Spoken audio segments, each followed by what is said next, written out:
కూర్మావతారమై కుధరంబు క్రిందను కోర్కెతో నుండువా కొమరు మిగులా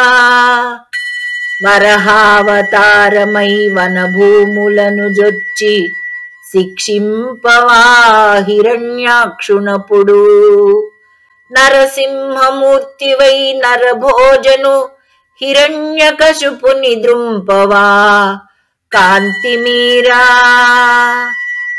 వామన రూపమై వసుధలో బలి చక్రవర్తి నరంపవా వైరముడిగి ఇట్టి పనులెల్ల జేయగా నెవరికి తగునే నరసింహ నీకిది తగునుగాక భూషణ వికాస శ్రీధర్మపురి నివాస దుష్ట సంహార నరసింహ దురిత దూరా